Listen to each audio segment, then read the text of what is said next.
Welcome back, Careblazer. In today's video, I want to talk about difficult dementia behaviors. These are behaviors that you find difficult, challenging, behaviors that you wish you could just get to stop. On my YouTube channel, I have an entire playlist dedicated to how to respond to those difficult, challenging behaviors.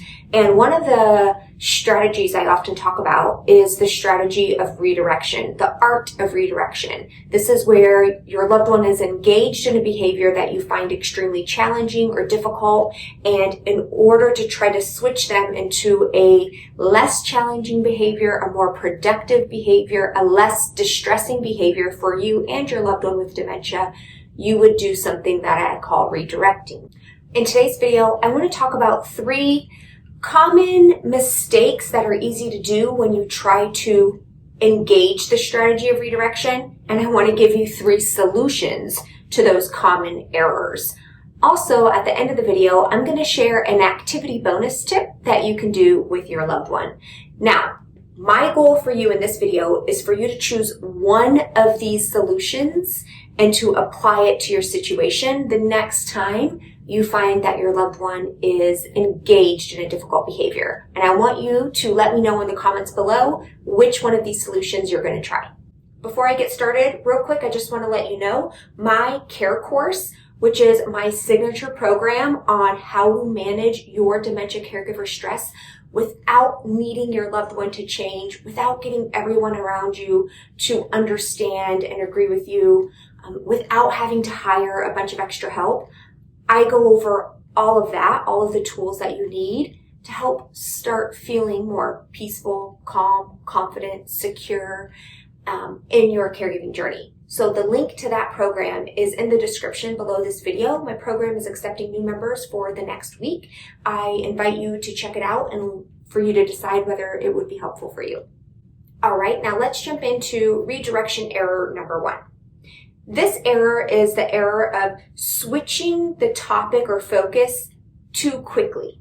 For example, let's say that your loved one has been saying somebody is trying to break into the home. Like your loved one's constantly telling you somebody's trying to break into the home, somebody's trying to break into the home, somebody's trying to break into the home, right? And you find this challenging to hear because you know nobody's trying to break into the home. So what often happens is you might offer the initial reassurance. You might try to calm them. You might let them know everything's going to be okay. And then you try to change the subject immediately, very quickly. By doing that, you miss a huge opportunity to gather more information about what they are trying to communicate. After all, difficult dementia behaviors are simply them trying to communicate a need that they're not able to communicate in the language and in the way that makes sense to us. It's making sense in their brain, in their world, that is often not in the same reality as we're in. And so they're trying to communicate something to you. It doesn't make sense to us. And so we try to change the subject immediately and get them off of that topic, especially since you know this is not something that's happening. Nobody is actually trying to break into the home. Now, you might have some success initially in getting your loved one to change their focus, to get them to stop saying that somebody is going to break into the home. But eventually, several hours later, maybe several minutes later, they start saying it again. So instead of trying to redirect too quickly, this is a really great opportunity for you to gather more information. And based on that information, you might get some insights into what's going on in their world. These are times when you can ask questions like, tell me why you think that. Why do you think they're trying to break in? When do they try to do this?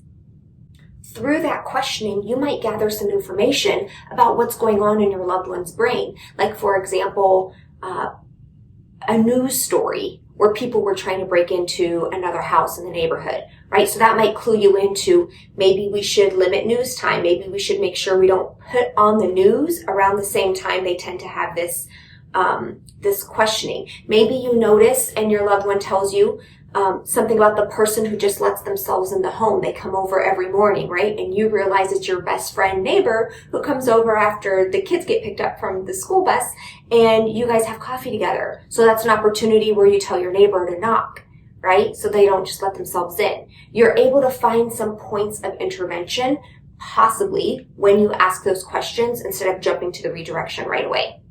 This is a really good opportunity too. If you notice by putting on your detective hat, which I've talked about in previous videos, you can start to pay attention.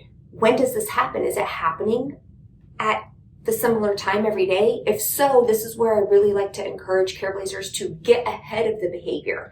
If it's happening around the same time every day, is there a pleasant event, a meaningful activity your loved one can engage in before that behavior usually starts? As I mentioned in one of my most recent Instagram posts, when your loved one is actively, pleasantly engaged in a meaningful activity, they can't also be engaged in a challenging behavior at the same time. So those meaningful, pleasant activities are really important whenever you can work them in. Tip number 2 is you try to redirect right away. So it's similar to tip number 1, where we don't want to just immediately go into shifting the focus, but this is about taking the 2 extra minutes to ask questions, gather information, and actually you don't even have to gather information or ask questions. You can just acknowledge what they're saying, engage in active listening before you try to redirect. Often the 2 minutes up front where they are feeling validated, they are feeling like you are taking the time to listen to their concerns, they are feeling like you are acknowledging what they have to say, that can save you so much time down the road. Most people who like to skip this step find themselves 10 minutes later still trying to respond to the challenging behavior versus taking the 2 minutes up front to acknowledge what they're trying to say. So if I was going to use the example of somebody trying to break in, acknowledging them and engaging in active listening might sound something like, you're worried somebody's breaking in. You're afraid they might do something to hurt you. Oh, I see. Okay. I hear what you're saying. Right? You're not correcting them. You're not trying to reason with them. You're not trying to tell them something is wrong. And you're not trying to quickly change the subject. You're letting them know they're heard. Oftentimes, when we don't do that first step, the difficult behavior persists because they feel like you're not giving them the attention or you're not taking them seriously.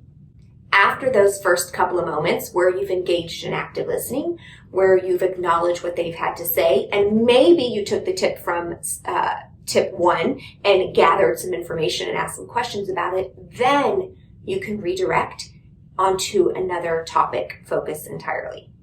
Another common error I see when Careblazers start to learn about redirection is that the redirection isn't exactly smooth and it doesn't match up with the behavior that is challenging. So for example, this is where your loved one might be constantly asking to go home when they are in fact home, but they don't recognize it's their home. They keep saying, take me home, I want to go home, I want to go home.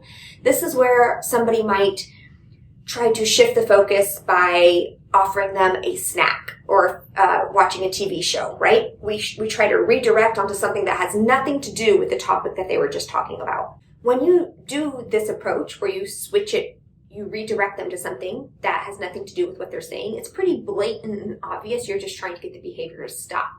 And doing that usually doesn't get the behavior to stop. So this is where you want to this is the art of redirection, where you want to find things that kind of are in the similar vein to what they're saying and kind of guide you on a path where you then can officially redirect. So instead of going to a snack right away, you would engage them in the topic that they are talking about with something to do with the behavior that they are engaged in. Let me give you an example. So let's stick with the example of them constantly saying they want to go home. This is where you can engage in tip number 1, where you're asking them questions, gathering information. Tell me about your home. What did you like most about your home? What did you do in your home, right? Tip 2, you're acknowledging active listening and what they're saying. Oh, that sounds lovely. That sounds beautiful. Now in this tip, you're cueing in and you're paying attention for your window of opportunity to redirect along the same lines. So if they say, I really miss my vegetable garden. I had the most best vegetable garden. I loved growing vegetables. And you can then engage in that line of questioning. What were your favorite vegetables to grow? Where did you learn to grow vegetables? I've always enjoyed some plants too. They're so beautiful to look at, right? So you're not redirecting off of that topic yet.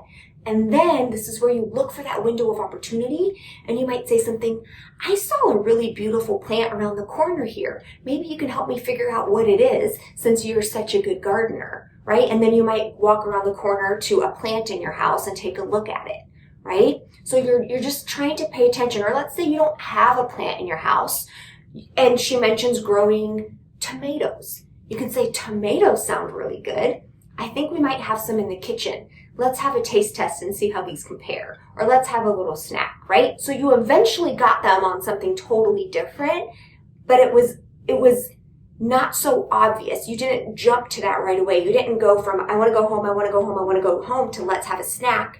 It went from I want to go home, I want to go home, I want to go home to ask some questions about it. Learn about how they loved growing vegetables. That leads to some of the vegetables in your kitchen. Next thing you know, you're having a snack, or you're watering a plant, or you're going through pictures of plants online, right? It's like this natural transition. And I just want to acknowledge, Careblazer, I know that this does not come naturally because we have not communicated or interacted with people in this way most of our lives. This definitely is a new language, but I just want to offer you these 3 tips or solutions to common redirecting mistakes that can truly help you when you're trying to get your loved one to focus on something different.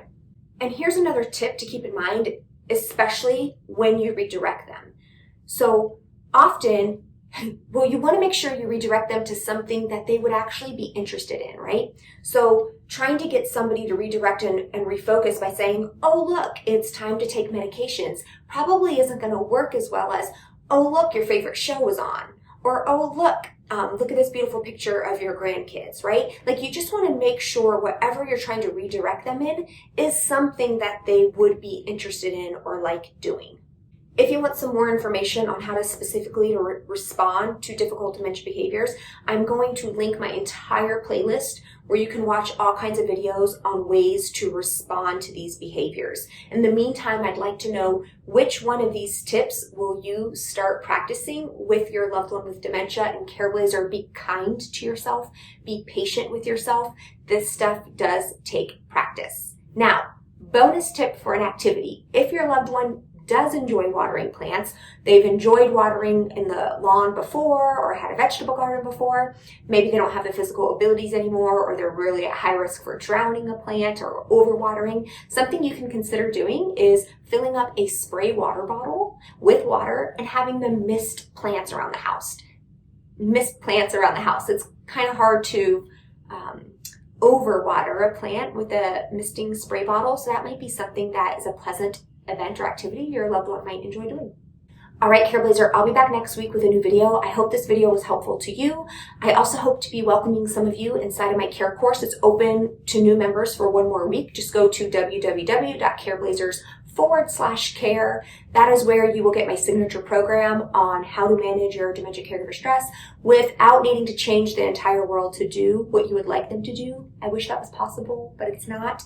But my program will go over my 3-step process to help you feel more calm, confident, and in control in your caregiving situation.